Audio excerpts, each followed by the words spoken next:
Kottopadam Thiruvizhamkunnu veterinary യൂണിവേഴ്സിറ്റിയിലെ മരം മുറിക്കൊള്ളയ്ക്കെതിരെ Mannarkkad block Congress committee നടത്തിയ പ്രതിഷേധ മാർച്ചിൽ പോലീസും പ്രവർത്തകരും തമ്മിൽ ഉന്തും തള്ളും. ഗേറ്റ് തുറന്ന് പ്രവർത്തകർ അകത്ത് കടക്കാൻ ശ്രമിച്ചതാണ് സംഘർഷാവസ്ഥ സൃഷ്ടിച്ചത്.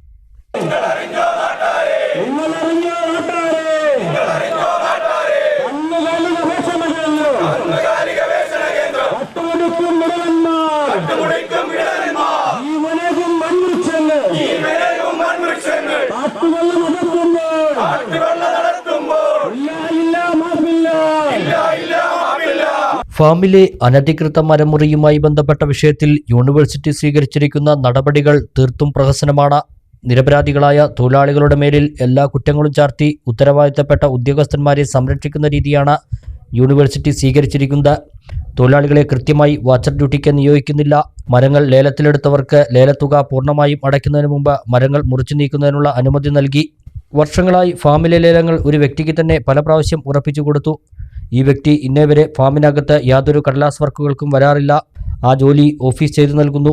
ലേല നിബന്ധനയിൽ GST മുതലുള്ള ടാക്സുകൾ ലേലത്തുകയ്ക്ക് പുറത്തായിരിക്കണമെന്ന് കൃത്യമായി പറഞ്ഞിട്ടും GST ലേലത്തുകയ്ക്ക് ഉള്ളിലാക്കി 4-5 ലക്ഷം രൂപയുടെ നഷ്ടം യൂണിവേഴ്സിറ്റിക്ക് വരുത്തിയിട്ടും ഉത്തരവാദിത്തപ്പെട്ട സ്ഥാപന മേധാവിക്കോ ബന്ധപ്പെട്ട ഓഫീസ് സ്റ്റാഫുകൾക്കെതിരെയോ യാതൊരു നടപടിയും യൂണിവേഴ്സിറ്റി സ്വീകരിച്ചില്ല. മരങ്ങൾ നഷ്ടപ്പെട്ട വിവരം മുൻകൂട്ടി സ്ഥാപന മേധാവി അറിഞ്ഞിട്ടുണ്ടെന്ന് അന്വേഷണ ഉദ്യോഗസ്ഥർ അറിഞ്ഞിട്ടും സ്ഥാപന മേധാവിക്കെതിരെ യാതൊരു നടപടിയും സ്വീകരിക്കാതെ പൂർണ്ണ സംരക്ഷണം നൽകുന്ന രീതിയാണ് യൂണിവേഴ്സിറ്റി സ്വീകരിക്കുന്നത്.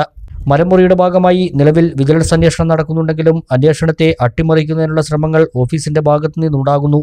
വർഷങ്ങളായി യാതൊരു ട്രാൻസ്ഫറുമില്ലാതെ ഫാമിൽ ജോലി ചെയ്യുന്ന ഉദ്യോഗസ്ഥരെ സ്ഥലം മാറ്റാതെ ഈ കേസിനെ അട്ടിമറിക്കുന്നതിനു വേണ്ടി തിരുവിഴാംകുന്നിൽ തന്നെ നിലനിർത്തുകയാണ് യൂണിവേഴ്സിറ്റി ചെയ്യുന്നത്.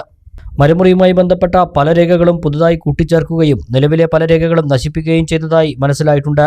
ഇത് മരം ലേലത്തിലെടുത്തവരെ സംരക്ഷിക്കുന്നതിനും വിജിലൻസ് അന്വേഷണം അട്ടിമറിക്കുന്നതിനും വേണ്ടി മാത്രമാണെന്നും കോൺഗ്രസ് ആരോപിക്കുന്നു.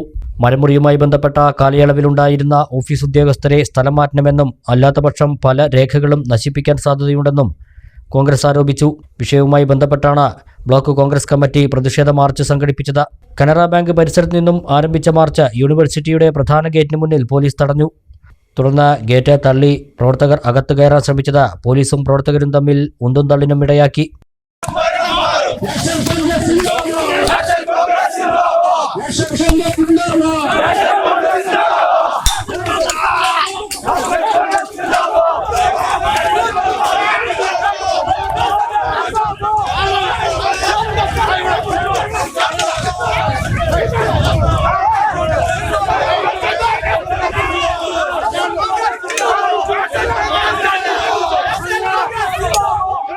ചില പ്രവർത്തകരുടെ വസ്ത്രങ്ങളും CIയുടെ സ്റ്റാർ ടാഗും ഉന്തിലും തള്ളിലും കീറി. പിന്നീട് നേതാക്കൾ ഇടപെട്ടാണ് സ്ഥിതി ശാന്തമാക്കിയത്. തുടർന്ന് നടന്ന പൊതുയോഗം KPCC നിർവാഹക സമിതി അംഗം CV ബാലചന്ദ്രൻ ഉദ്ഘാടനം ചെയ്തു. ഈ വിജിലൻസ് കേസ് കൊണ്ടൊന്നും ഈ വിജിലൻസ് അന്വേഷണം കൊണ്ടൊന്നും യഥാർത്ഥ കുറ്റവാളികളെ പുറത്തു കൊണ്ടുവരാൻ കഴിയില്ല. പക്ഷെ ഒരു കാര്യം ഞങ്ങൾ പറയാ, അധിക നാളൊന്നും നിങ്ങൾക്ക് മുന്നോട്ട് പോകാൻ കഴിയില്ല. 8 മാസം കഴിഞ്ഞാൽ കേരളത്തിൽ തെരഞ്ഞെടുപ്പ് നടക്കും.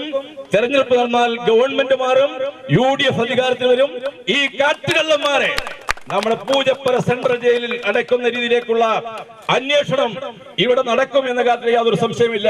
നിങ്ങൾക്ക് ഒരു 6-7 മാസക്കാലമൊക്കെ തന്നെ സ്വച്ഛന്തം വിഹരിക്കാം. അതിനപ്പുറമൊന്നും ഈ കള്ളന്മാർക്ക് ഇവിടെ വിഹരിക്കാൻ കഴിയില്ല എന്ന് സൂചിപ്പിക്കാൻ കൂടി ഞാൻ ഈ അവസരം വിനിയോഗിക്കുകയാണ്. ബ്ലോക്ക് കോൺഗ്രസ് പ്രസിഡന്റ് അസീസ് പീമനാട് അധ്യക്ഷനായി. DCC secretary Ahammed Ashraf, Ummer Manachithudi, CJ Ramesh, Zakeer Thayyil, Satheesan Thazhathethil, Gireesh Gupta, AR Senar, V Preetha, P Muraleedharan, Nasar Kappungal, K Venugopal, Philip, E Sasidharan, Varghese, KG Babu, youth Congress നിയോജക മണ്ഡലം പ്രസിഡന്റ് നസീർ ബാബു, യൂത്ത് കോൺഗ്രസ് കോട്ടപ്പാടം മണ്ഡലം പ്രസിഡന്റ് സാനിർ ബാബു തുടങ്ങിയവർ പങ്കെടുത്തു. അലനല്ലൂർ സർവീസ് സഹകരണ ബാങ്ക്, അലനല്ലൂർ. ഫോൺ 04924 262 427.